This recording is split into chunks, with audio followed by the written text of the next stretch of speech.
Dun dun dun dun dun. Is that right? Hey guys, it's me, it's your girl, it's Charis. If you have not already subscribed to my channel, if you could please hit that subscribe button, that would be awesome. And the notification bell, and the like button. It's only 3 buttons. Anywho, today we're going to be doing part 2 of the video I did last week, which was my favorite musicals. And today we're going to do my least favorite musical. So controversial. Oh my gosh. I'm going to not like one that you like. I promise. I promise. People are going to be mad at me, but it's okay. Just, leave your hate for the comments. Okay, so the first one is going to break, the theater cardinal rule because it's going to go against, the queen of mezzo-sopranos. This show I was very excited to see because it has Patti LuPone in it and Christina Eversole. I think that's how you say her name. The musical is called War Paint, and it was written for them because they're both these crazy Broadway powerhouses, right? So they're both Broadway legends. Everybody knows who Patti LuPone is. I guess Christina Eversole's in the same kind of thing. And before this time, I had never really been into anything she had done before. I had seen her on TV a few times, but that was basically it. But it's Patti LuPone. She's the goddess of all powerful women. She's just she is our person, right? And so I had really high expectations going into this show, and this show I actually saw on Broadway. So it wasn't oh yeah, I saw a version of it. No, I actually saw the show on Broadway. It's just they wrote it because they were here's these 2 ladies that are both famous, and we're gonna talk about them. They're gonna be characters that are powerful women like they are, and it was just meh.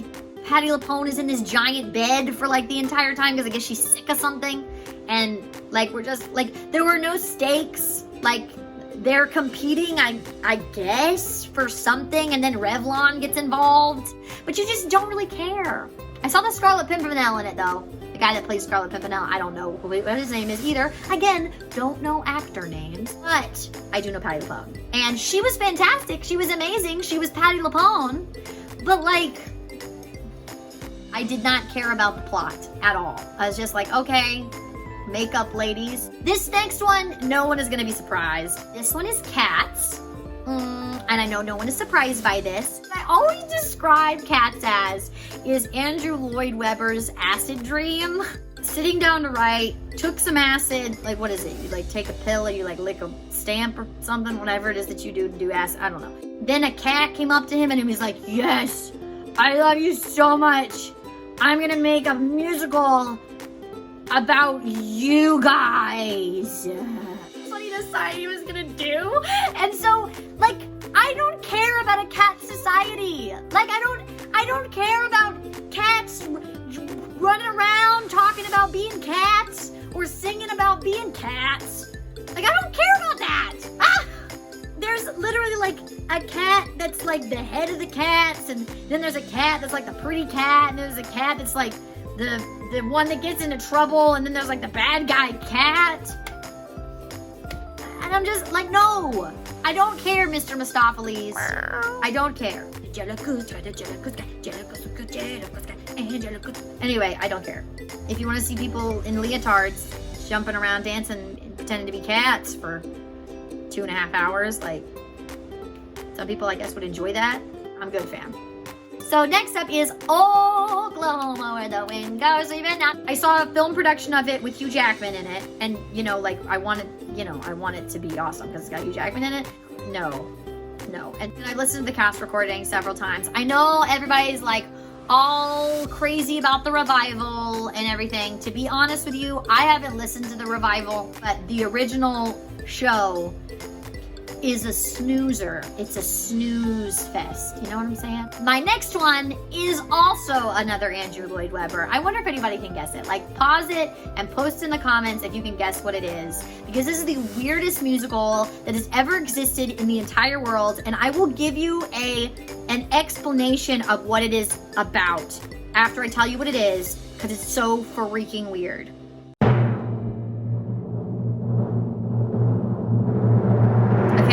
Andrew Lloyd Webber's Starlight Express. It's literally a musical about trains, guys. It's about trains, and then people are on roller skates in this ramp, like around the audience, like in the middle of the audience, around the audience, whatever, and they're on roller skates rolling around, chasing each other, pretending to be trains. Like they're pretending to be trains. And like people that I know, people that I love this show. And I do not understand. I cannot get it. I do not identify. I don't know. There's good trains and there's bad trains. And then there's trains that like are falling in love, and you could call me Rusty if you like. And like there's like a funny secondary Rusty train. I don't know what to tell you, man. The last one is a special mention because this was the least enjoyable Broadway show that I ever saw. And is 100% going to be the most controversial because the year that it came out, it won a bunch of Tonys. And I listened to the cast recording and I really liked it. And then I went to go see the Broadway show and I couldn't understand anything they were saying. And this is The Band Visit. I know, everybody's like, what do you mean it's a unique story? It's like so, like the characters are so relatable. I love it. Yes, I like the music. I love the cast recording. But I couldn't understand a word they were saying the entire time. And say what you want, like that's fine. But at some point you have to know that the majority of the people that are listening to your musical gotta know what you're saying, bro. Like they gotta know what you're saying. It wasn't just me. The person that I was with also couldn't understand. We looked at each other and were like, the accents were just too thick. Like I couldn't, like it definitely was realistic. I mean, as realistic as people in the Middle East speaking in English can be. I didn't see Tony Shalhoub in it. I saw his replacement, but that was just the least enjoyable Broadway show because I could not grasp the plot. So those have been my least favorite Broadway musicals. Again, a never-changing list. But these ones I just was like, yeah, really don't like you. Really don't like you. Please let me know in the comments what your least favorite musical is. Do you like any of the musicals that are on this list? I feel like it's really good for us to know what it is that we like and what it is that we don't like. I went and saw a musical one time with one of my directors of a theater company I was working for. And he used to say, in every other profession, like being a dentist, you can go and see another dentist like pulling teeth and go, yeah, that guy's not a very good dentist. Or this isn't a very good dental practice. And you like can say that. But for some reason, whenever we're talking about like musicals and stuff, we all have to be like, oh yeah, this is all very good. Like no matter what, we can't say anything bad about it. Like this is all very good. And I reject that out of hand. Because unless we're gonna be open to criticism, unless we're gonna say, oh hey, this is not reading. I can't understand a word you're saying even though you're being authentic. Then we're not gonna make better theater. Like that's just, we're not gonna, as artists, we're not gonna be better. So, unless we put ourselves in situations where we can actually evolve and mature and become better artists, then we're just going to be stagnant. And that's not what you actually want, you know? So I always think back about that is like, yeah, like we need to be objective. Like it's not just good because our friend was in it. It's not just good because we produced it. It's not just good because we were in it. It's good because people connected with it and we told the story right and we gave the character justice and those kind of things. Anyway, that's my theater rant for this video. If you guys do not already subscribe, please hit that subscribe button, that notification bell, and please like the video.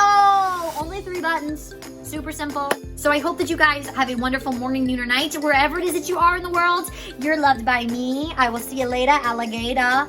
After a while, crocodile. After a while, crocodile. Oklahoma. What's the song that I know from Oklahoma? It ain't so much a question of not knowing what to do. I know what's right and wrong since I was 10.